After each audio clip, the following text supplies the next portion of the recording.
Hello welcome back. Hello ടപ്സിൻ്റെ പുതിയൊരു വീഡിയോയിലേക്ക് സ്വാഗതം. ഇന്നത്തെ വീഡിയോയിൽ നമ്മൾ പരിചയപ്പെടുന്നത് BLDC കിറ്റിലെ ഏറ്റവും ലേറ്റസ്റ്റ് ആയിട്ട് വന്നിട്ടുള്ള RF ടൈപ്പ് കിറ്റാണ് പരിചയപ്പെടുന്നത്. RF എന്ന് പറഞ്ഞു കഴിഞ്ഞാൽ റേഡിയോ ഫ്രീക്വൻസിയിൽ വർക്ക് ചെയ്യുന്ന റിമോട്ടാണ് ഇതിൽ ഉപയോഗിക്കുന്നത്. നമ്മുടെ മുമ്പ് വന്നിരുന്ന കിറ്റുകളൊക്കെ IR ടൈപ്പ് കിറ്റായിരുന്നു, IR ടൈപ്പ് റിമോട്ടായിരുന്നു ഉപയോഗിച്ചിരുന്നത്. IR ടൈപ്പിലൊരു ഡിസഡ്വാൻറ്റേജ് എന്ന് പറഞ്ഞു കഴിഞ്ഞാൽ നമ്മൾ ഫാനിന് നമ്മുടെ റിസീവറിന് നേരെ പിടിച്ചു കഴിഞ്ഞാൽ മാത്രമേ ഫാൻ നമുക്ക് കൺട്രോൾ ചെയ്യാൻ പറ്റിയിട്ടുണ്ടായിരുന്നുള്ളൂ. RFലേക്ക് വരുമ്പോൾ നമുക്ക് റൂമിൽ എവിടെ ഇരുന്നിട്ട് നമുക്ക് ഫാൻ കൺട്രോൾ ചെയ്യാം. അതുപോലെ ഇതൊരു സ്മാർട്ട് കിറ്റാണ്. ഇതിൻ്റെ റിമോട്ടിൽ ടൈമർ, സ്ലീപ്പ് മോഡ് ഓപ്ഷനൊക്കെ ഉണ്ട്. അതുപോലെ ഇതെന്താണ്, ഇതൊരു AC DC കിറ്റാണ്. നമുക്ക് DC-യിൽ 12 വോൾട്ട് മുതൽ 30 വോൾട്ട് വരെ നമുക്ക് DC ഇൻപുട്ട് കൊടുക്കാം. AC-യിലാകുമ്പോൾ നമുക്ക് 80 മുതൽ 265 വരെ AC ഇൻപുട്ട് കൊടുക്കാൻ പറ്റുന്ന ബോർഡാണ്. പിന്നെ ഇത് ഒരു 12 വോൾട്ട് കോയിലാണ് ഇതിൽ വരുന്നത്. ഇതിൻ്റെ വൈൻഡിങ് 12 വോൾട്ടിലാണ് വരുന്നത്. നമ്മുടെ പഴയ കിറ്റിലൊക്കെ 24 വോൾട്ട് കോയിലാണ് വന്നിരുന്നത്.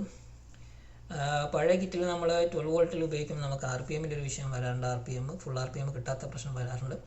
അപ്പോൾ 12 വോൾട്ട് ഉപയോഗിക്കുന്നവർക്ക് ഈ ഒരു RF കിറ്റ് ഉപകാരപ്രദമാവും. 12 വോൾട്ടിൽ ഫുൾ RPM-ൽ നമുക്ക് ഉപയോഗിക്കാം. പിന്നെ ഇതിൻ്റെ ഇൻസ്റ്റാളേഷൻ എല്ലാം സെയിം തന്നെയാണ്. നമ്മുടെ മുമ്പ് മറ്റുള്ള കിറ്റിലൊക്കെ ചെയ്ത മാതിരി കോയിൽ ഇൻസ്റ്റാളേഷനും മാഗ്നറ്റ് എല്ലാം സെയിം സ്റ്റെപ്പ് തന്നെയാണ് വരുന്നത്. അപ്പോൾ അതുകൊണ്ട് ആ ഒരു ഭാഗത്തേക്ക് ഞാൻ കടക്കുന്നില്ല. കോയിലും മാഗ്നറ്റൊക്കെ നിങ്ങൾ ഇനി ആദ്യമായിട്ട് കാണുന്നവർക്ക് പഴയ വീഡിയോസ് എടുത്ത് നോക്കിക്കഴിഞ്ഞാൽ കാണാൻ പറ്റും. അപ്പോൾ ഞാൻ ജസ്റ്റ് ബോർഡൊന്ന് പരിചയപ്പെടാം. അപ്പോൾ അതിന് മുമ്പായിട്ട് എൻ്റെ ചാനൽ ആദ്യമായിട്ട് സന്ദർശിക്കുന്നവർ ദയവായി ഒന്ന് സബ്സ്ക്രൈബ് ചെയ്യുക. അതുപോലെ പുതിയ അപ്ഡേഷൻ ലഭിക്കുന്നതിന് വേണ്ടിയിട്ട് ബെൽ ബട്ടൺ ഒന്ന് എനേബിൾ ചെയ്യാം. അപ്പോൾ നമുക്ക് ജസ്റ്റ് ബോർഡൊന്ന് പരിചയപ്പെടാം.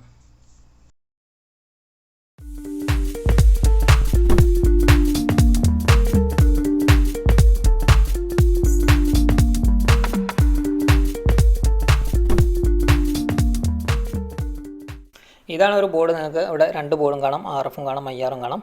രണ്ടും ഒരേ ബോർഡ് തന്നെയാണ്. പക്ഷേ ഇതിനകത്ത് വന്നിട്ടുള്ളൊരു മാറ്റം എന്ന് പറയുന്നത് RF-ലാകുമ്പോൾ അവിടെ ഒരു RF റിസീവർ ഫിക്സ് ചെയ്തിട്ടുണ്ടാവും. ആ ഒരു IR സെൻസറിൻ്റെ ആ ഒരു പ്ലേസിൽ RF റിസീവർ ഉണ്ടാവും മാത്രം. പിന്നെ റിമോട്ട് മാറ്റം ഉണ്ടാവും. RF-ലാകുമ്പോൾ RF റിമോട്ടായിരിക്കും, IR-ലാകുമ്പോൾ IR റിമോട്ടായിരിക്കും. റിമോട്ടിൻ്റെ ഫംഗ്ഷനിൽ ചെറിയൊരു മാറ്റം ഉണ്ട്. ഞാൻ നിങ്ങൾക്ക് പരിചയപ്പെടുത്തി തരാം. ഇത് IR ബോർഡാണ്. IR ബോർഡിൽ നിങ്ങൾക്ക് കാണാം ഒരു IR റിസീവർ അവിടെ കണക്ട് ചെയ്തിട്ടുണ്ട്, IR സെൻസർ. ഈ ഒരു സെൻസർ നമ്മുടെ കനോപ്പിയിൽ ഹോളിട്ടിട്ട് പുറത്തേക്കിട്ട് നമ്മൾ റിമോട്ടിൽ ഇതിന് നേരെ പിടിച്ചു കഴിഞ്ഞാൽ നമുക്ക് ഫാൻ കൺട്രോൾ ചെയ്യാൻ പറ്റുള്ളൂ. RF ആകുമ്പോൾ അതിൻ്റെ ആവശ്യമില്ല, നമുക്ക് റൂമിൽ അവിടെ ഇരുന്നിട്ടും കൺട്രോൾ ചെയ്യാം. ഇനി നമുക്ക് റിമോട്ട് പരിചയപ്പെടാം. ഇത് RF കിറ്റിൽ വരുന്ന റിമോട്ടാണ്, RF റിമോട്ടാണ്. ഇതിൽ നിങ്ങൾക്ക് 7 ബട്ടൺ കാണാം, 7 സ്പീഡ് ഉണ്ടാവും. ഇതിൽ 6ഉം ഒരു ഫുൾ സ്പീഡ് എന്നുള്ളൊരു ബട്ടൺ ഉണ്ടാവും. RF-ലും IR-ലും RPM സെയിം തന്നെയാണ്. പക്ഷേ ഈ ഒരു RF-ൽ വരുമ്പോൾ അത് സ്പീഡ് 7 ഡിവൈഡ് ചെയ്തിട്ടുണ്ടെന്ന് മാത്രം. പിന്നെ ഇതിനകത്ത് ടൈമർ ഉണ്ട്. അതുപോലെ ലോ സ്പീഡ്, ഒരു സ്മാർട്ട് എന്നുള്ളൊരു ബട്ടൺ കാണാം. ഈ സ്മാർട്ട് എന്നുള്ള ബട്ടൺ പ്രസ് ചെയ്ത് കഴിഞ്ഞാൽ ഫാന് ഫുൾ സ്പീഡിൽ പോയിട്ട് ഓരോ മണിക്കൂറിലും ഫാന് ഡൗൺ ആയിക്കൊണ്ടിരിക്കും. ഓരോ സ്പീഡ് ഡൗൺ ആയി ഫാൻ ഓഫ് ആവുകയാണ് ചെയ്യുക. നമുക്കിനി അത് റിലീസ് ചെയ്യണമെന്നുണ്ടെങ്കിൽ ഒന്നുകൂടെ നമ്മൾ പ്രസ് ചെയ്ത് കഴിഞ്ഞാൽ ആ സ്മാർട്ട് നമുക്ക് റിലീസ് ചെയ്യാവുന്നതാണ്. ഇനി IR-ൻ്റെ റിമോട്ട് പരിചയപ്പെടാം. ഇതാണ് IR-ൻ്റെ റിമോട്ട്. ഇതിനകത്ത് 5 സ്പീഡുണ്ട്. അതുപോലെ സ്ലീപ്പ് മോഡ്, ടൈമർ, ടർബോ എന്നുള്ള ബട്ടൺ കാണാം. 5 സ്പീഡ് എന്ന് പറയുമ്പോൾ RPM സെയിം, രണ്ടും ഒരേ RPM ആണ്. ആൾമോസ്റ്റ് ഫുൾ സ്പീഡിൽ 400 വരെയുള്ള RPM ഉണ്ടാവും. പക്ഷേ അത് 5 സ്പീഡായിട്ടാണ് സെറ്റ് ചെയ്തിട്ടുള്ളത് മാത്രം. ബാക്കിയെല്ലാം സെയിം തന്നെയാണ്. അപ്പോൾ ഈ ഒരു കിറ്റ് ആവശ്യമുള്ളവർക്ക് നമ്മളെ കോൺടാക്റ്റ് ചെയ്യാം.